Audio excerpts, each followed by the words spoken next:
ఒక సీనియర్ లాయర్గా నిజమేంటో తెలిసినప్పుడు ఆ నిజాన్ని బట్టబయలు చేయడానికి మీరెందుకు ప్రయత్నించలేకపోతున్నారు సార్?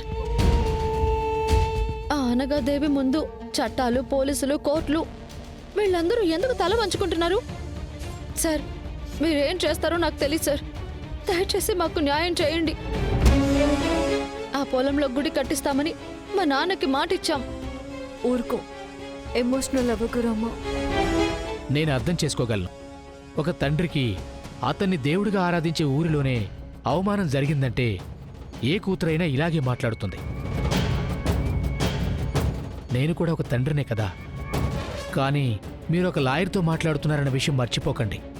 సరైన సాక్ష్యాధారాలు లేకుండా నిజంగా మనమేమీ చేయలేం. ప్రస్తుతం ఈ కేసులో అనగాదేవి గెలుస్తుంది అంతే. అంతకు మించి నేనేమీ చేయలేను.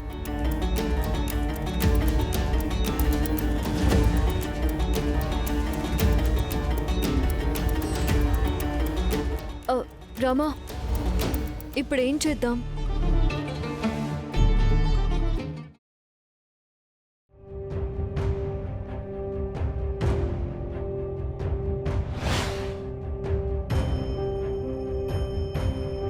అయ్యా, మీరు నిన్నటి నుంచి ఇక్కడే ఉన్నారు. ఇప్పుడు పోలీసులు వస్తున్నారని తెలిసింది. వాళ్ళు వస్తే మిమ్మల్ని బలవంతంగా లేపి తీసుకెళ్తారయ్యా. ఎవరొచ్చినా సరే ఇక్కడ గుడికి పునాది వేసే వరకు నేను ఒక్కడుగు కూడా ఆ శివయ్య నుంచి దూరంగా రాను.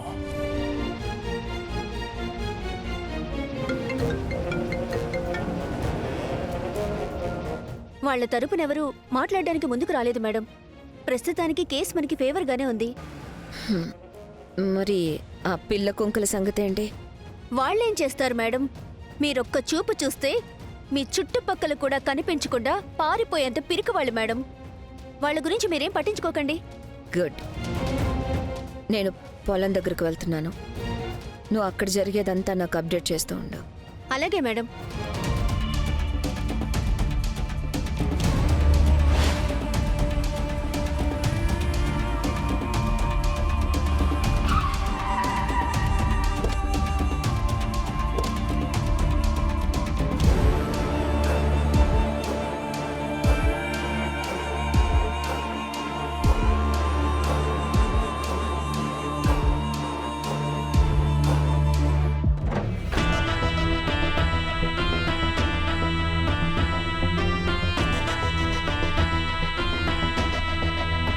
చూడండి, భక్త కన్నప్పలా ఎలా కూర్చున్నారు. వెళ్ళి చెప్పండి. అలాగే మేడం. రఘురామ్ గారు, జరిగిందంతా నాకు తెలుసు. మీరు పొలం అమ్మారని కూడా నేను నమ్ముతున్నాను.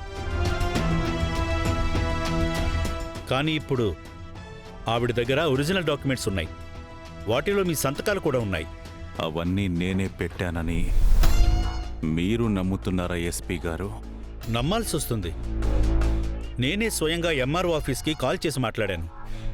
మీరు సంతకాలు పెట్టారని వాళ్ళు చెప్తున్నారు. నేను వాళ్ళ మాటల్ని కొట్టిపడేయలేను కదా. అర్థం చేసుకోండి.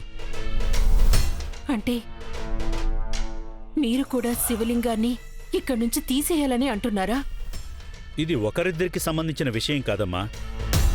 ఈ కేసు చట్టం చేతుల్లోకి వచ్చింది. కోర్టు దాకా వెళ్ళింది. కోర్టు సాక్ష్యాలనే నమ్ముతుంది. సాక్ష్యాలన్నీ అనగాదేవి గారికి అనుకూలంగా ఉన్నాయి.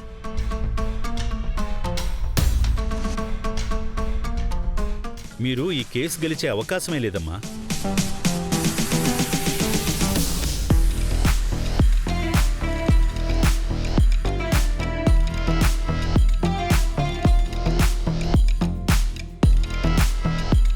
ఊరి పెద్దగా భావించే రఘురామ్ గారి కేసు విషయంలో జాప్యం జరిగినా ఊర్లో అల్లర్లు జరిగి ఆస్తి నష్టం, ప్రాణ నష్టం సంభవించే అవకాశం ఉంది కాబట్టి దీన్ని స్పెషల్ కేసుగా భావించి మిమ్మల్ని వ్యక్తిగతంగా పిలిపించాం.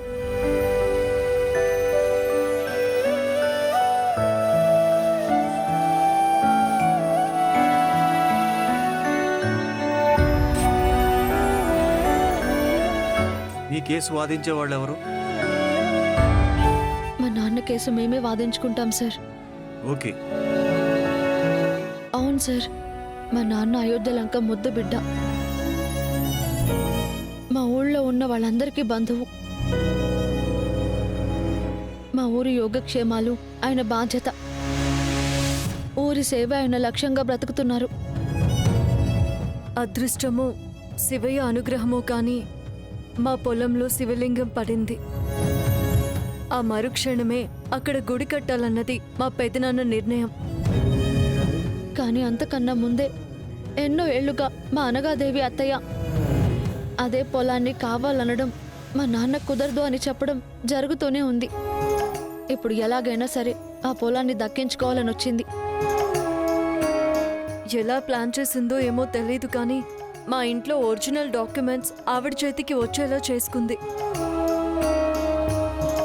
ఇప్పుడు మా నాన్నని అక్కడి నుంచి వెళ్ళిపోమ్మని కోర్టులో కేసు వేసింది. అక్కడ నాన్నని వెళ్ళిపోమ్మని వేధిస్తుంది. డాక్యుమెంట్స్ అన్నీ క్లియర్గా ఉంటే ఖాళీ చేసి వెళ్లాల్సిందే కదమ్మా. మా పెదనాన్న అమ్మాలనుకున్నారు కానీ అది భక్తికి, దేవుడి మీద జనాలకున్న నమ్మకానికి సంబంధించిన విషయం కదా. నా ప్రాణం తీసిన తర్వాతే శివయ్యని అక్కడి నుంచి తీసేయండి అని మా పెదనాన్న అంటున్నారు. ఊరి జనం కూడా మా నాన్నకే సపోర్ట్ చేస్తున్నారు. అనగాదేవి పోలీసులతో వెళ్ళి అక్కడ అల్లర్లు సృష్టిస్తే, జరగరాని దేవిన జరిగి ప్రాణ నష్టం జరిగితే అది మహాపాపం కదా. ముందా హింసను ఆపమని చెప్పండి. అక్కడ అలాంటిదేం జరగట్లేదమ్మా. మీరే అనవసరంగా కేసుని తప్పుదారి పట్టిస్తున్నారు. రామా, మరి దీన్నేమంటారు సార్?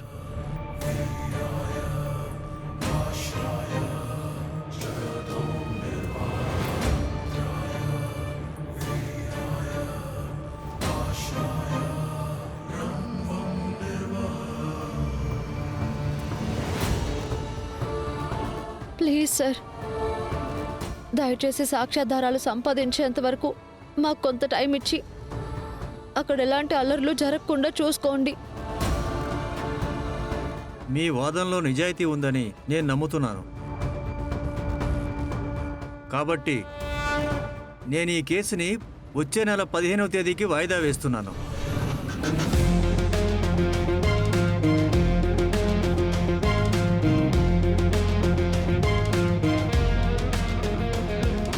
వెంటనే పోలీసు వారు చొరవ తీసుకుని ఎలాంటి గొడవలు లేకుండా చూడాలని న్యాయస్థానం ఆదేశిస్తుంది. Okay sir.